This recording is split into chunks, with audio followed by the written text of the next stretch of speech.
sini kami akan menjelaskan teknik dasar untuk tombol. Pertama ada cara memegang bola, yang dimana kita harus memegang bola dengan benar dan kuat agar lemparan dan tangkapan lebih mudah. Terus yang kedua ada throwing. Di throwing ini teknik membawa bola pada teman atau tim agar pada tim yang kuat. Terus yang ketiga ada catching. Catching ini teknik menerima bola menggunakan glove agar tidak melepas dari tangkapan. Terus yang terakhir ada batting atau teknik memukul bola menggunakan bat agar kita mendapatkan poin.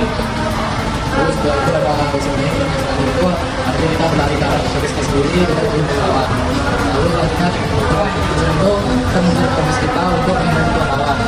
Terus setelah itu ada pitching, kita memukul bola ke arah lempar bola ke arah pemukul. Selanjutnya Kemudian pertanyaan selanjutnya itu ada tentang posisi dan permainan softball. Yang pertama itu ada keeper, fungsinya untuk melempar bola kepada batar yaitu pelempar lawan. Yang kedua itu ada catcher, fungsinya itu untuk menangkap bola. Yang ketiga itu ada first baseman yang dimana dia itu menangkap bola dan menjaga base pertama. Yang kedua itu ada second base yaitu fungsinya untuk menjaga area tengah dan juga untuk mematikan lawan. Yang ketiga itu ada third baseman dan fungsinya itu adalah untuk mengambil bola secepat mungkin untuk mematikan lawan. Selanjutnya ada shortstop. Shortstop itu posisinya di antara baseman 2 dan baseman 3. Fungsinya untuk mengambil bola yang berada di area tengah lapangan. Lalu ada left fielder. Left fielder itu penjaga di bagian kiri. Fungsinya untuk mengambil bola yang melambung jauh. Terus center fielder itu berada di tengah-tengah dan yang menjadi center fielder itu harus cepat karena itu area jaga paling besar. Nah, yang terakhir itu ada right fielder, penjaga bagian kanan. Itu fungsinya mengambil bola yang melambung jauh juga dan melempar ke base. Ya. Selanjutnya di sini kami akan menjelaskan tentang perhitungan dalam permainan softball. Jadi dalam permainan softball sendiri itu ada 2 kriteria penilaian. Yang pertama itu adalah penilaian skornya, lalu ada penilaian performa pemainnya. Sekarang saya akan menjelaskan terkait dengan penilaian skornya dulu. Jadi penilaian pertama dalam permainan softball ini itu disebut sebagai run. Satu run itu jadi saat salah satu pemain lari atau pemukul berhasil melewati seluruh base dengan selamat dan kembali ke home base-nya dengan selamat juga. Lalu untuk durasi permainannya sendiri, permainan musical softball itu terdiri dari 7 inning atau 7 babak. Dan 1 inningnya itu terdiri dari giliran half inningnya untuk menjaga dan half inningnya lagi untuk giliran memukul. Dan ini berlaku untuk masing-masing masing-masing tim. Lalu untuk pemenangnya itu ditentukan dari tim yang memiliki skor terbanyak setelah melewati 7 babak. Namun permainan bisa dihentikan sebelum melewati 7 babak. Inilah yang disebut sebagai peraturan Mercy atau Mercy Rule. Jadi dalam Mercy Rule ini permainan bisa dihentikan dan ditentukan pemenangnya jika skor antar timnya itu terlalu jauh.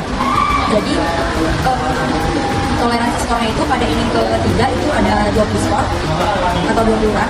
Lalu pada inning ke-4 itu ada 15 skor atau 15 run.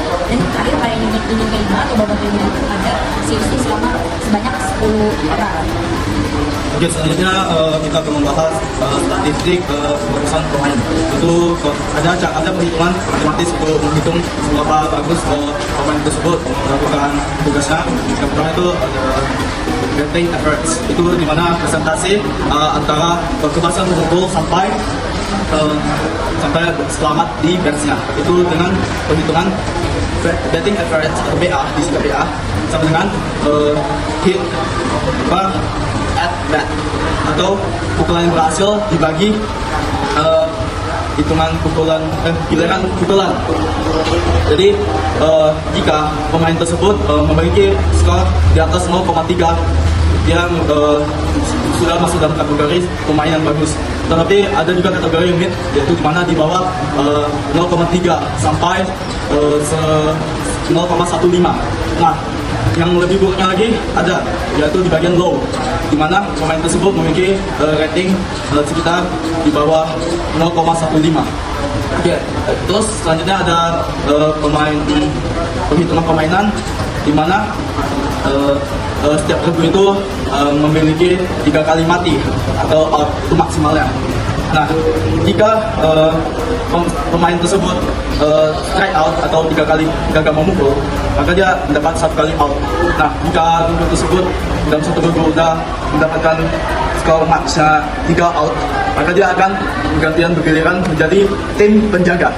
Oke, selanjutnya kelas Oke, selanjutnya ada gerakan lanjutan.